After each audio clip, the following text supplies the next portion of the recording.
Hello friends, Hindi ज्ञान के YouTube channel पर आपका स्वागत है। आज हम पढ़ेंगे संज्ञा व उसके भेद। फ्रेंड्स, मैं आपसे वादा करती हूँ कि अगर आप इस वीडियो को पूरा देखेंगे और ध्यान से समझेंगे तो आपको कभी भी कोई भी आसान ट्रिक वाली वीडियो देखने की ज़रूरत नहीं पड़ेगी। और एक और बात, जितने भी कॉम्पिटिशन्स एग्जाम्स में क्वेश्चन पूछे जाते हैं और संज्ञा से रिलेटेड जितने भी क्वेश्चंस होंगे, आपका एक भी क्वेश्चन गलत नहीं होगा। आइए समझते हैं संज्ञा व उसके भेद। फ्रेंड्स, जैसा कि आप सभी जानते हैं, नाम के बिना पहचान अधूरी होती है। फिर वो चाहे नाम किसी का भी हो, किसी व्यक्ति का, वस्तु का, स्थान का, जाति का, हम उसको उसके नाम से ही जानते हैं। किसी का नाम ही उसकी संज्ञा होता है। ठीक है, अब देखिए संज्ञा की परिभाषा। संज्ञा को नाम भी कहा जाता है, ठीक है, क्योंकि किसी का नाम ही उसकी संज्ञा होती है। हम छोटी क्लास से ही संज्ञा की परिभाषा पढ़ते आ रहे हैं। किसी व्यक्ति, वस्तु, स्थान, जाति या भाव के नाम को संज्ञा कहते हैं। ठीक है, उदाहरण भी लिखे हुए हैं मैंने यहाँ पे कुछ, जैसे अर्चना, पंखा, पटना, अक्षर, देवता, गंगा, बुढ़ापा आदि। ठीक है, अब इसमें ये व्यक्ति है, ये वस्तु है, ये स्थान है, ठीक है, ये व्यक्ति है, ये भाव का नाम है, ये जाति का है। तो इससे हमें परिभाषा समझ में आई। ठीक है, लेकिन अब हम क्लियर किस तरीके से समझेंगे, ये देखिए। संज्ञा के भेद। ठीक है फ्रेंड्स, मैंने यहाँ पे ये 2 पॉइंट मोस्ट इम्पोर्टेंट लिए हैं जो कि अधिकतर एग्जाम्स में पूछ लिए जाते हैं। व्युत्पत्ति के आधार पर संज्ञा 3 प्रकार की होती है। पूछ लिया जाता है व्युत्पत्ति के आधार पर संज्ञा कितने प्रकार की होती है, तो 3 प्रकार की होती है, रूढ़, यौगिक और योग रूढ़। ठीक है, इन तीनों के बारे में हम आगे बात करेंगे। व्युत्पत्ति का मतलब होता है जो मूल शब्द से किसी शब्द की उत्पत्ति होती है। ठीक है, नेक्स्ट है अर्थ के आधार पर संज्ञा 5 प्रकार की होती है। अर्थ के आधार पर जो हम नीचे पढ़ेंगे, संज्ञा के भेद। कितने भेद होते हैं संज्ञा के? 5 भेद होते हैं। व्यक्तिवाचक संज्ञा, जातिवाचक संज्ञा, द्रव्यवाचक संज्ञा, समूहवाचक संज्ञा और भाववाचक संज्ञा। फ्रेंड्स, इसमें एक जरूरी बात यह है कि जातिवाचक संज्ञा के अंतर्गत द्रव्यवाचक संज्ञा और समूहवाचक संज्ञा आती हैं। इसीलिए मैंने उसी तरीके से यहाँ लिखा हुआ है, व्यक्तिवाचक, जातिवाचक, द्रव्यवाचक, समूहवाचक और भाववाचक संज्ञा। ठीक है, कहीं कहीं स्कूल्स में जो किताबें लगती हैं उनमें छोटे बच्चों की किताबों में संज्ञा 3 प्रकार की दी गई होती है, व्यक्तिवाचक, जातिवाचक और भाववाचक। ठीक है, और जब डीपली किसी एग्जाम में क्वेश्चन पूछ लिया जाता है तो उसमें जातिवाचक संख्या के अंतर्गत द्रव्यवाचक और समूहवाचक संज्ञा आती है। ठीक है, अब हम इन्हें विस्तार से पढ़ते हैं। देखिए, पहली हमारी व्यक्तिवाचक संज्ञा।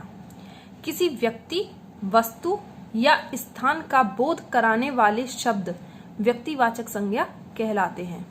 ठीक है, किसी व्यक्ति, वस्तु और स्थान, इन 3 का जो बोध कराते होंगे शब्द, वो व्यक्तिवाचक संज्ञा कहलाते हैं। याद रखना है, सिर्फ एक छोटी सी चीज है, व्यक्तिवाचक, व्यक्ति, वस्तु और स्थान, ठीक है, का बोध कराने वाले शब्द व्यक्तिवाचक संज्ञा कहलाते हैं। देखिए, जैसे मैंने यहाँ कुछ उदाहरण लिखे हुए हैं, जैसे राम, गीता, महात्मा गांधी। ठीक है, ये किसके नाम हैं? ये व्यक्तियों के नाम हैं। ठीक है,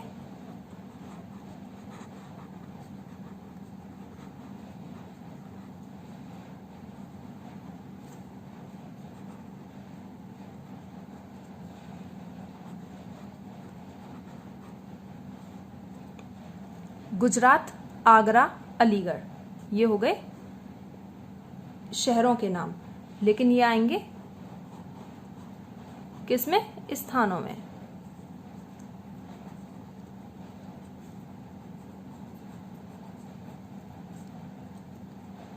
ठीक है, रामायण, महाभारत, कामायनी, ये हैं पुस्तकों के नाम जो किसमें आएंगे?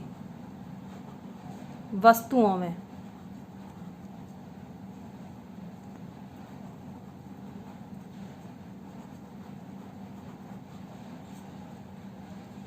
गंगा, यमुना, कावेरी। ठीक है, ये हमारे नदियों के नाम हैं। ये व्यक्तियों के नाम भी होते हैं। गंगा, यमुना ये लड़कियों के नाम होते हैं, तो ये हमारे व्यक्तिवाचक संज्ञा में आते हैं। भारत, जापान, चीन ये देशों के नाम हैं, लेकिन ये स्थानों के नामों में ही आते हैं। मैंने ये यहाँ पर इसलिए लिखे हैं जिससे कि कोई कंफ्यूजन ना रहे कि भाई ये देश का नाम है या ये नदी का नाम है, ये किस में आएगा। इसीलिए मैंने ये यहाँ पर सारे इस तरीके के उदाहरण लिए थे जिससे कि ये क्लियर हो जाए। व्यक्तियों के नाम, स्थानों के नाम, पुस्तकें वस्तुओं में आती हैं। नदियों के नाम ये गंगा, यमुना, कावेरी व्यक्तियों के नामों में भी होते हैं, लड़कियों के नाम होते हैं। भारत, जापान, चीन ये भी हमारे स्थानों में आते हैं। ठीक है फ्रेंड्स, ये है हमारे व्यक्तिवाचक संज्ञा।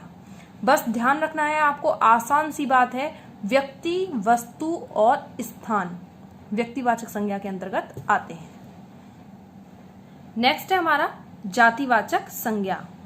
ठीक है, जो शब्द किसी प्राणी या वस्तु की समस्त जाति का बोध कराते हो जातिवाचक संज्ञा कहलाते हैं। ठीक है, किसकी जाति का? प्राणी और वस्तु की, उसकी पूरी जाति का। ठीक है, उसको हम जातिवाचक संज्ञा बोलते हैं, नाम से ही है जातिवाचक। ठीक है, उदाहरण में देख लीजिए, लड़का, गाय, घोड़ा, तोता, घर, मेज, कुर्सी, नदी, किताब, शिक्षक, पर्वत आदि।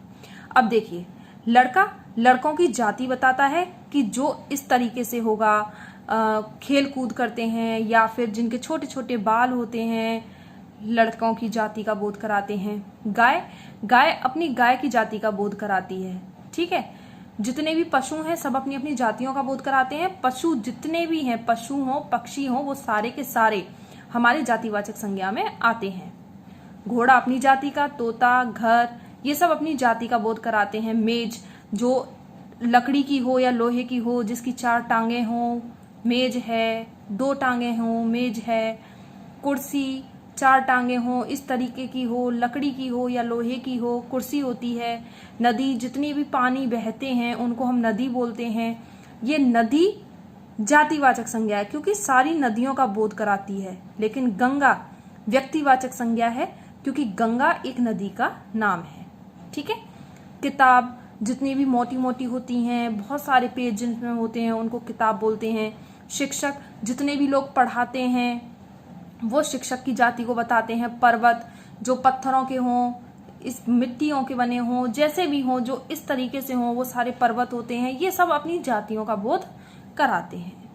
ठीक है, नेक्स्ट है हमारा द्रव्यवाचक संज्ञा।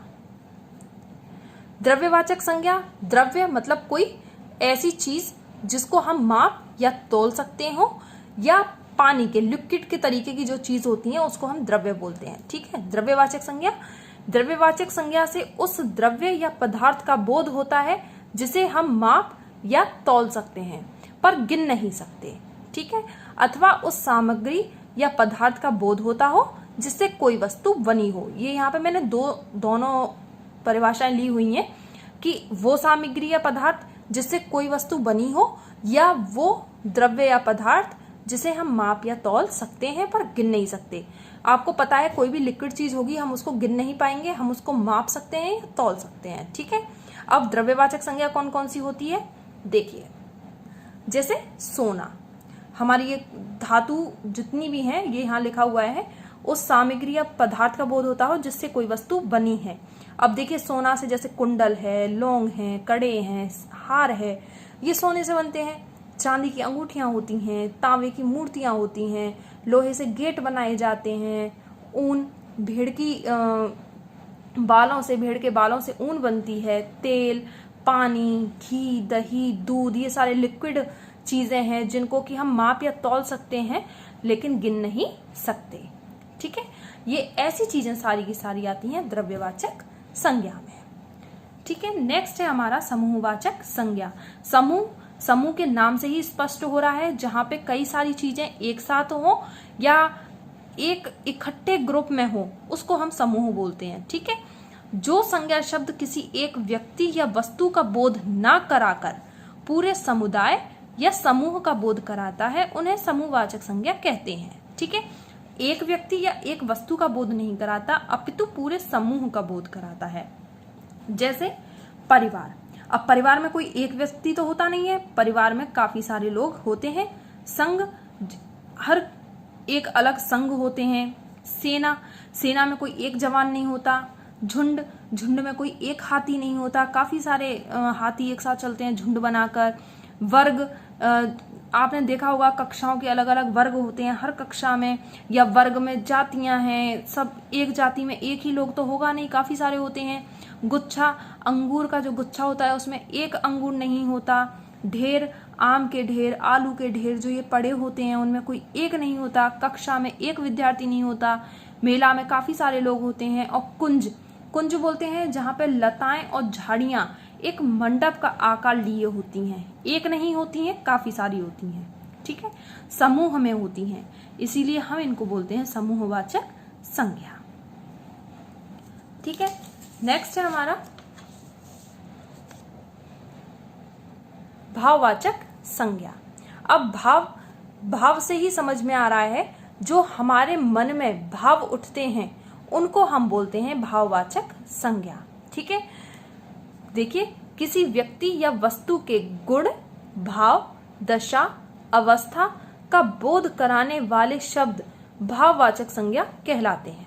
ठीक है, किसी व्यक्ति, वस्तु के गुण, भाव, दशा और अवस्था। ठीक है, अब व्यक्ति और वस्तुओं में क्या होते हैं, देखो व्यक्तियों की जो अवस्था होती है, किसी को बुढ़ापा आ जाता है, जवानी होती है, यौवन होता है, बचपन होता है। ठीक है, वस्तुओं के भी अपने अपने गुण होते हैं, कोई मीठी होती है, कोई खट्टी होती है, कोई नमकीन होती है। तो ये जितने भी उन चीजों को देखने से, चखने से जो हमारे मन में भाव उत्पन्न होते हैं वही भाववाचक संज्ञा कहलाते हैं। जैसे आशा, ठीक है, हमें जब किसी चीज की आशा होती है, कोई ऐसी हम चीज कर रहे हो जिससे हमें ये हो, वाह हमें ये चीज मिलने वाली है, एक आशा होती है, वो भाववाचक संज्ञा में आती है। कोई चीज ना मिलने पर हमें निराशा होती है। क्रोध, कोई गलत काम हो रहा हो, एक साथ गुस्सा आ जाना। मिठास, हम किसी मिठाई को खाते हैं तो उसकी मिठास का जो आनंद होता है। यौवन, लालिमा, भूखा, प्यासा, हरियाली, चारों तरफ हरी भरी चीजें देखकर जो मन में हरियाली का भाव है, आदि, ये सारी भाववाचक संज्ञा होती हैं। ठीक है फ्रेंड्स, मैंने संज्ञा को 2 पार्ट्स में डिवाइड किया हुआ है, जिसमें मैंने फर्स्ट पार्ट में संज्ञा व उसके भेदों को बताया है, और सेकंड पार्ट में भाववाचक संज्ञा किस किस से बनती हैं और संज्ञाओं का विशिष्ट प्रयोग को समझाया है।